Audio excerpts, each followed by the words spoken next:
नमस्कार दोस्तों, GPS online classes में आप सभी का स्वागत है। दोस्तों, हम पढ़ रहे थे आरबीएससी 12th बोर्ड मैथ्स में चौथा टॉपिक सारणिक। सारणिक की परिभाषा, सारणिक के क्रम, इनके बारे में पिछले वीडियो में बता चुके हैं। दोस्तों, आज पढ़ लेते हैं हम सारणी के प्रसार करने के नियम। सारणी को प्रसार करने के काफी सारे नियम होंगे,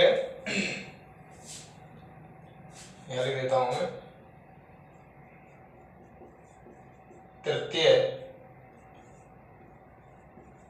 क्रम की सारणिक के प्रसार के नियम।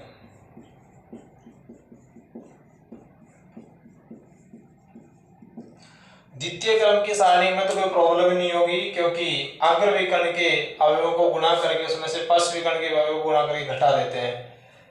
दिक्कत ये आती है जब तृतीय क्रम की सारणी आती है, तो उसमें हमें किस प्रकार से उसको हल करेंगे, उसका किस प्रकार प्रसार करेंगे। तो शायद मैंने एक एग्जांपल देके मैं आपको बताया था, लेकिन फिर भी मैं थोड़ा सा नोट करके लिखवा देता हूं। यहां लिखेंगे, प्रथम पंक्ति के अवयवों को प्रथम पंक्ति के अवयवों को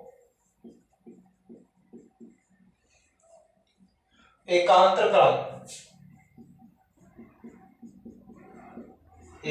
क्रम धनात्मक से तथा ऋणात्मक चिन्ह लगाकर लिखते हैं, तथा ऋणात्मक चिन्ह लगाकर लिखते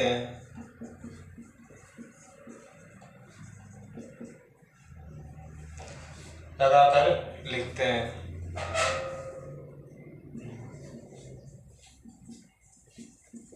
ठीक है।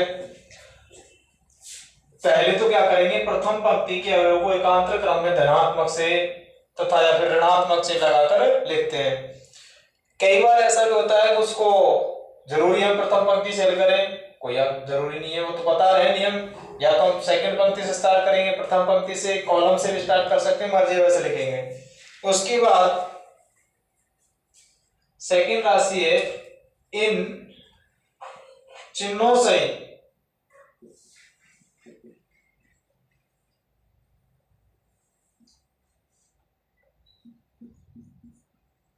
चिन्हों सहित अवयवों को द्वितीय क्रम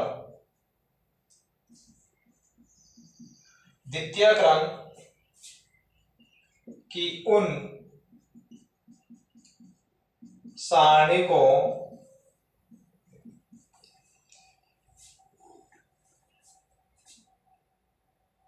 द्वितीय क्रम की उन सारणिकों के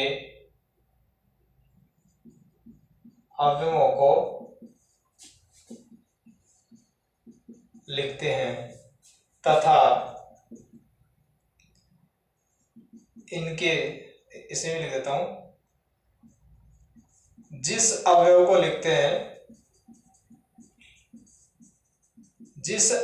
लिखते हैं उसकी पंक्ति और स्तंभ का दमन कर देते हैं।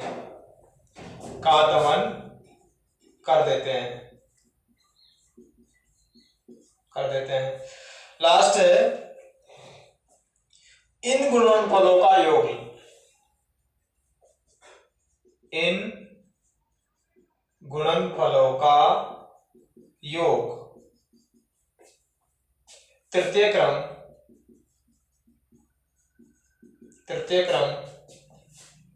की सारणिक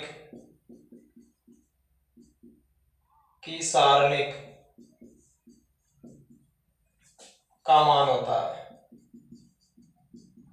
दोस्तों, मैं एक एग्जांपल दूंगा, उससे समझाऊंगा आपको। जैसे मैंने लिख दिया, ये कोई आयु है 1 2 0 3 5 1 2 1 3, ठीक है। अब मुझे इसको सारणी का मान ज्ञात करना है तो क्या लिखूंगा, तो मॉडुलस ए लिखूंगा या फिर डेल्टा लिख दूंगा। तो सबसे पहले तो इसको इस प्रकार लिखेंगे 1 2 0 3 5 1 2 1 3। मित्रों अब क्या करेंगे, जैसे हमारे पास प्रथम पंक्ति है इसका पहला अवयव लिख दिया। अब इसके संगत जो सारणिक लिखेंगे वो कैसे लिखेंगे द्वितीय क्रम की, जैसे ये राशि है तो इसकी पंक्ति स्तंभ को छोड़ देंगे तो ये बचेंगे मेरे पास 5 1 1 3। ठीक है। सेकंड, एकांतर क्रम में चलना है तो आगे क्या लिखेंगे माइनस। अब इसके संगत अवयवों को छोड़ेंगे 3 1 2 3, फिर क्या लिखेंगे 0 3 5 2 1। दोस्तों हल कर देंगे बस। 5 तिया 15 माइनस 1 एकम 1 माइनस 2, 3 तिया 9 माइनस 2 एकम 2। ये बाहर 0 है, इसका मान कंप्लीट 0 हो जाएगा। यहाँ बचेंगे 14, 9 में से 2 लेस कर दो मित्रों, 7 बचे, 7 को 2 से गुणा कर दो 14, और इसका फाइनल मान आता है 0। एक नोट है मित्रों, इसको इसे मिटा देता हूं। ये तो तृतीय क्रम की सारणी को हल करने का तरीका था।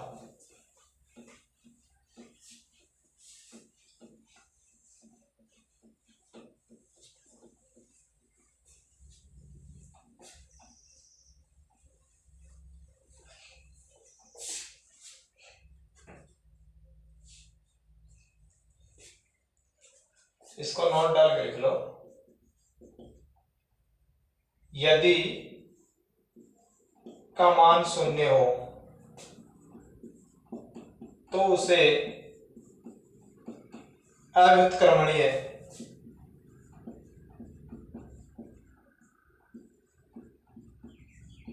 अवयव कहते हैं।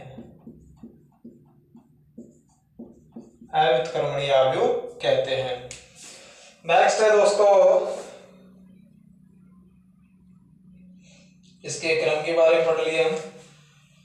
आगे पढ़ लेते हैं हम तृतीय क्रम की सारणी का मान ज्ञात करने का सारूस आकृति। मित्रों सारूस आकृति क्या होती है इसके बारे में पढ़ लेते हैं। हालांकि हमें पाबंद करेगा तो हम सारूस आकृति ज्ञात करेंगे।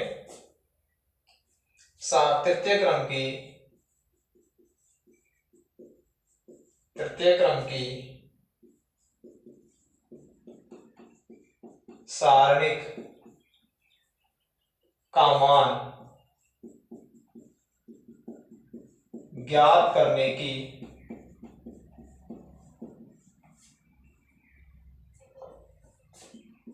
सारूस आकृति।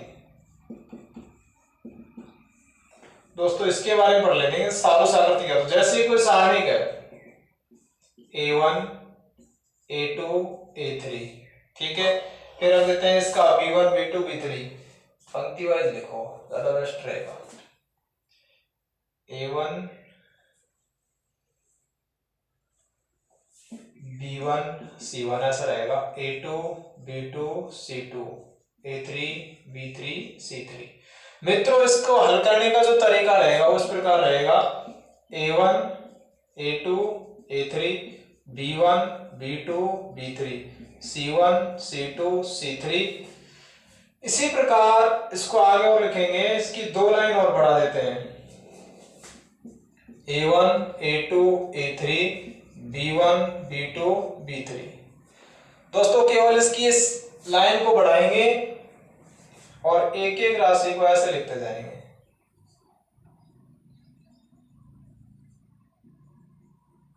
ठीक है। अब जो राशि है उनको क्या लिखेंगे हम, वही A1 B2 C3, A1 B2 C3 को गुणा करा लेंगे, उसके बाद B1 C2 A3 को गुणा करा लेंगे, C1 A2 B3 को गुणा करा लेंगे। जो राशि बचेगी इनको गुणा करा देता हूं मैं एक बार। A1 B2 C3 plus B1 C2 A3 plus C1 A2 B3। ठीक है। उसके बाद अब लेस करेंगे ये तो हो गए इसके अग्रविकर्ण, ठीक है, और ये हो जाएंगे मित्रों पश्चविकर्ण, माइनस A3B2C1, फिर इसको ऐसे भेजो, इसको ऐसे भेजो, ठीक है, प्लस B3C2A1 प्लस C3A2B1। मित्रों ये इसका फाइनल नियम होता है सारूस आकृति का। लेकिन कई बार क्या कर लेते हैं कि कोई जरूरी नियम सारूस आकृति दे, जैसे वो क्वेश्चन हमसे बोलेगा तो उसी प्रकार हल करेंगे, नहीं तो जो सामान्य नियम था उसी के अकॉर्डिंग हल करेंगे। लेकिन इस हल करने के एक आसान सा तरीका मैं बताऊंगा, बिल्कुल आसान रहेगा। जिस पंक्ति स्तंभ के सबसे अधिक अवयव शून्य रहेंगे उसके अनुसार हम उसका प्रसार करेंगे। यहां लिख देता हूं एक नोट,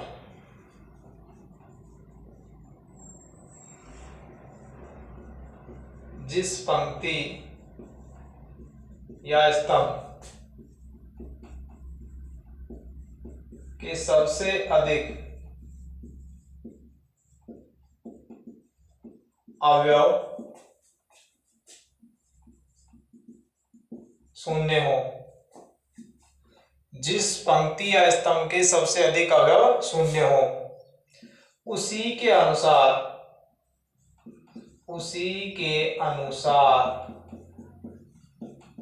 प्रसार करने में या फिर प्रसार करेंगे, ऐसे लिख दो, करेंगे, जल्दी हो जाएगा, ठीक है। अब दोस्तों लिखेंगे सारणिक और आव्यूह, इन दोनों में अंतर क्या है, इसके बारे में थोड़ा सा बताया था मैंने, ज्यादा नहीं बताया, उसको भी लिखवा देते हैं, इसे मिटा देंगे।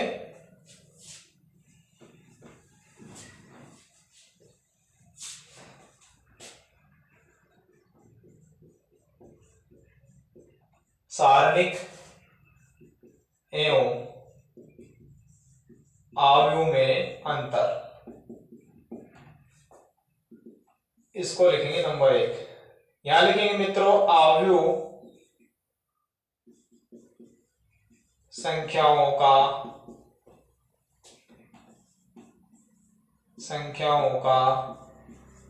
सुव्यवस्थित रूप है, इसका कोई निश्चित मान नहीं होता,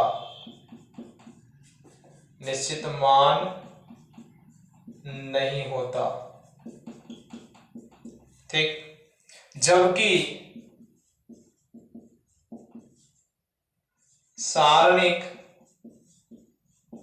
का निश्चित मान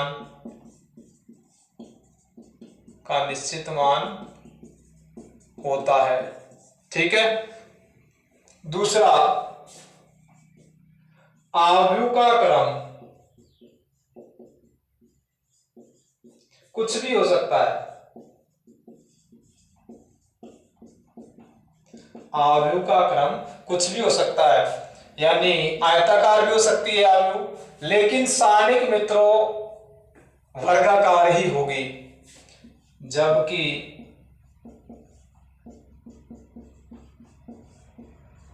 सारणिक का क्रम वर्गाकार होता है। दूसरा लिख देते हैं, आव्यूह में जब पंक्तियों को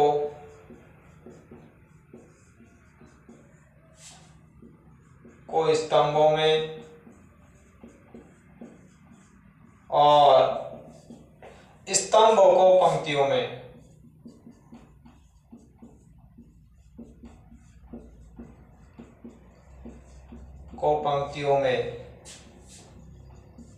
बदल दिया जाए तो दूसरा आव्यूह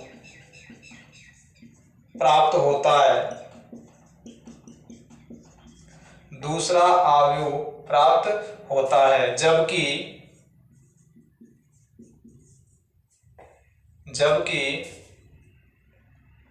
सारणिक के मान में कोई परिवर्तन नहीं होता, के मान में कोई परिवर्तन नहीं होता। दोस्तों एक नियम और है, उसको बता देते हैं छोटा सा। जैसे मेरे पास ये कोई अवयव है और इसके बाहर कोई अदिश राशि है, तो ये अदिश राशि इसके प्रत्येक अवयव से गुणा होगी, जबकि सारणिक में वो तो या केवल एक पंक्ति से गुणा होगी या फिर एक केवल स्तंभ से। यदि ऐसा लिखो, अवयव के बाहर कोई अदिश राशि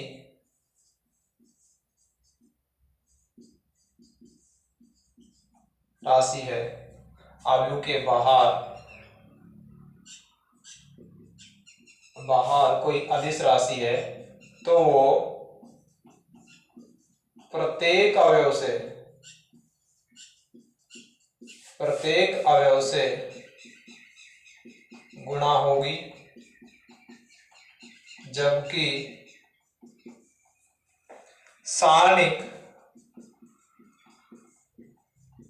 सारणिक में केवल एक पंक्ति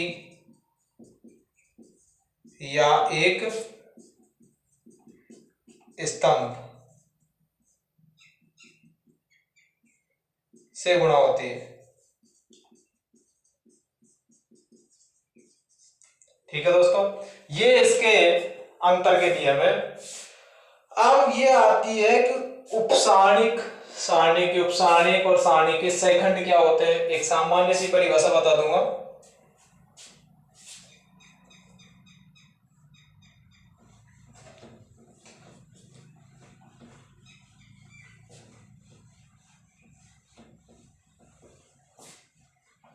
बहुत आसान सा तरीका है मित्रों, इसको लिख देंगे। सारणिक की उपसारणिक या लघु सारणिक तथा सहखंड। सारणिक के उपसारणिक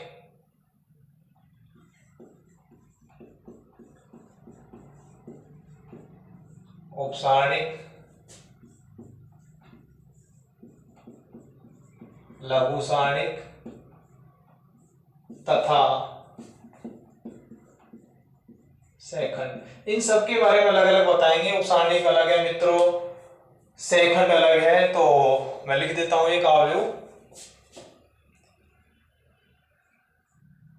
यदि कोई सारणिक, इसका मान इस प्रकार है A1 A2 A3 B1 B2 B3 C1 C2 C3। ठीक है, यहां लिख देता हूं। सपोज करो सारणी का मैं ये वाला अवयव रख देता हूं B1, तो B1 की जो पंक्ति और स्तंभ, इसके अवयवों को छोड़कर जो शेष सभी अवयव बचते हैं वो B1 की क्या कहलाएगा मित्रों, उपसारणिक कहलाएगा। बिल्कुल आसान सा है। सारणिक का अवयव B1 के पंक्ति और स्तंभ को छोड़कर, ऐसा लिखो, कोई अवयव B1 कोई सा रख दो, स्तंभ को छोड़कर शेष सभी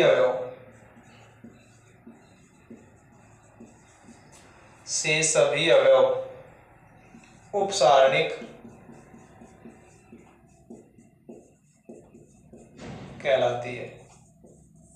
ठीक है दोस्तों, जैसे मैं B1 का उपसारणिक लिख रहा हूं, जो उपसारणिक आएगा मित्रों वो द्वितीय क्रम का आएगा D1 का उपसारणिक A2 C2 A3 C3। उसके बाद सपोज करो मैं A2 का उपसारणिक लिखूंगा तो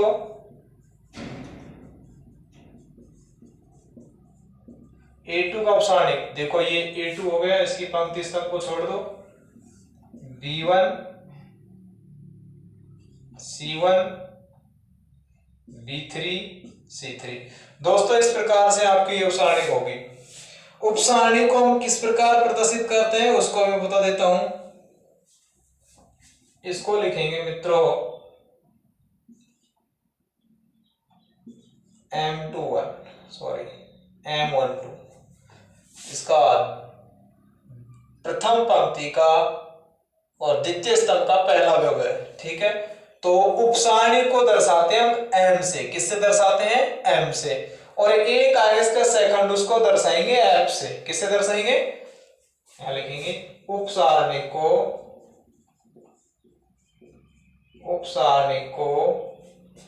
M से दर्शाते हैं, ठीक है मित्रों। इस प्रकार ये तो हो गया आपका उपसारणिक का मान। लेकिन बात ये आती है यदि कोई उपसारणिक या फिर सारणिक द्वितीय क्रम का ही है तो एग्जांपल के तौर पर लिख दूंगा मैं यहां 2 5 6 7। यहां लिखेंगे अवयव 2 की उपसारणिक। देखो अवयव 2 की उपसारणिक लिखेंगे तो इसको मिटाओ और इसको खत्म कर दो, केवल क्या बचेगा 7। अब मित्रों मैं पूछ लेता हूं 6, अवयव 6 की उपसारणिक, तो इसको छोड़ देंगे, इसको छोड़ देंगे, क्या बचा दोस्तों? केवल 5। इस प्रकार द्वितीय क्रम का हो गया। एक तृतीय क्रम का और देते हैं 1 2 3 5 6 7 8 4 9, ठीक है मित्रों। मैं पूछ रहा हूं दोस्तों 6 के उपसारणिक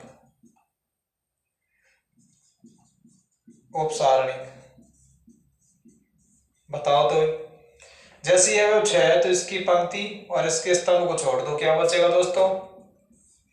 1 3 8 9। इस प्रकार से आपका ये उपसारणिक का झंझट खत्म होता है। अब आगे पढ़ लेते हैं हम सहखंड।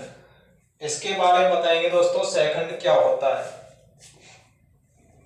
सहखंड का अर्थ कुछ नहीं है, बस केवल जो उपसारणिक के मान लिखेंगे उनको पंक्ति को माइनस प्लस का चिन्ह का लफड़ा होता है, उसको मैं आसान सा तरीका बता दूंगा आपको।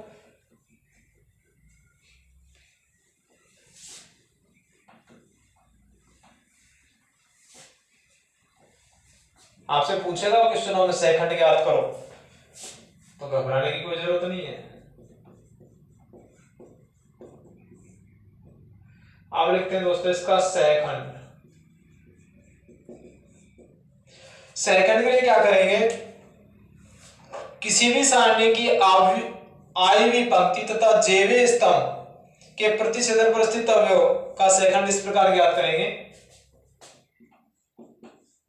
किसी सारणिक की आई हुई पंक्ति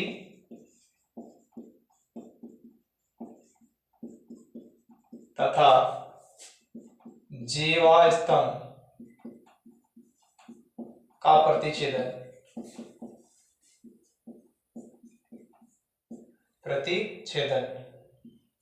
के अवयव ए आई जे का सहखंड किस प्रकार करेंगे? देखो यहां रखेंगे मित्रों ए आई जे का सहखंड के लिए क्या करेंगे? इसको एफ से प्रदर्शित करेंगे। एफ आई जे बराबर -1 की घात आई प्लस जे, और यहां लिखेंगे एम आई जे। एम आई जे का अर्थ बताएंगे यहां दोस्तों उपसारणिक, ठीक है। और एफ आई जे का अर्थ है सेकंड। बस केवल प्लस माइनस का लफड़ा होता है और कुछ नहीं होगा। एक नोट डाल के रख देंगे अब इसका थोड़ा सा, जैसे एग्जांपल रख दो कोई एक।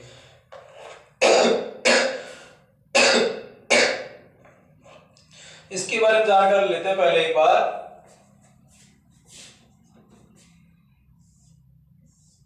छः 0 5 1 3 7 2 4 3। ठीक है मित्रों, मैं लिख रहा हूं आयोग 6 का उपसारणिक। उपसारणिक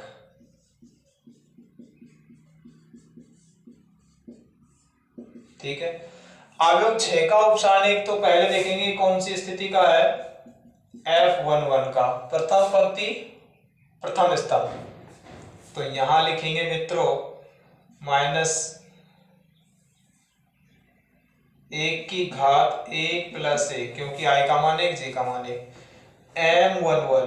अब M11 कैसे ज्ञात करेंगे, जैसे इसका मान ज्ञात कर रहे हैं तो दोस्तों ये पंक्ति और ये स्तंभ को छोड़ देंगे, यहाँ नीचे लिखेंगे -1 की घात 2 3 7 4 3। दोस्तों इसको हल कर देते हैं। -1 की घात 2 का अर्थ क्या होगा, प्लस का 1, 3 तिया 9 और 7 चौके 28। 3 को 3 से गुणा कराएंगे 9 और ये 7 गुणा 4 करेंगे 28 आया। 28 में से 9 लेस कर दो, माइनस का 19 आता है। ठीक है, अब दोस्तों मैं याद कर लेता हूं इसका F21 या फिर F12, मर्जी है जिसको ज्ञात करो। -1 की घात 1 + 2, इसकी उपसारणिक ले देता हूं दोस्तों डायरेक्ट ही मैं इसका, पहले एक बार मान रख दो।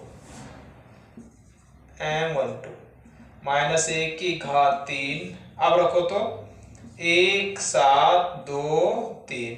दोस्तों इसका मान ज्ञात कर रहे हैं F12 का, तो इसकी पंक्ति स्तंभ को छोड़ेंगे 1 7 2 3, गणना कर दो इसकी। यहां बचेगा -3 और माइनस का 14। मित्रों ये रहा माइनस का 11 और माइनस का प्लस का 11। लेकिन एक आसान सा तरीका बताऊंगा, एक चार्ट बताऊंगा जिससे आपको कोई प्रॉब्लम नहीं आएगी, जल्दी से जल्दी आप उसे हल कर दोगे।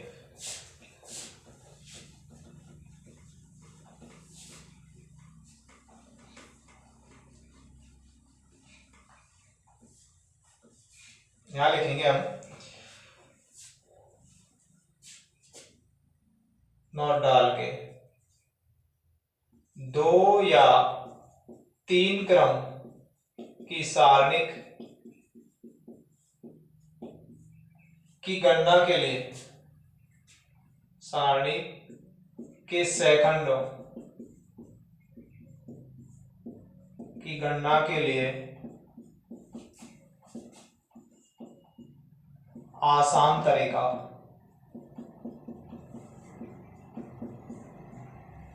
आसान तरीका प्लस माइनस प्लस। दूसरा है मित्रों 3 क्रम का plus minus plus minus plus minus plus minus plus. ये होता है दोस्तों आपके द्वितीय क्रम की सारणी का क्रम और ये है तृतीय क्रम की सारणी का क्रम, जिसको हम बहुत जल्द लिख सकते हैं। नेक्स्ट एक का मान ज्ञात करेंगे, थोड़ा सा टाइम लगता है। इसकी गणना के लिए फटाफट इसी का प्रयोग कर देंगे, जैसे एक बार प्लस रख दिया फिर माइनस फिर प्लस माइनस प्लस, एकांतर क्रम में चलते जाओ, ऑटोमेटिक हमें राशि मिलती चली जाएगी। उसके बाद है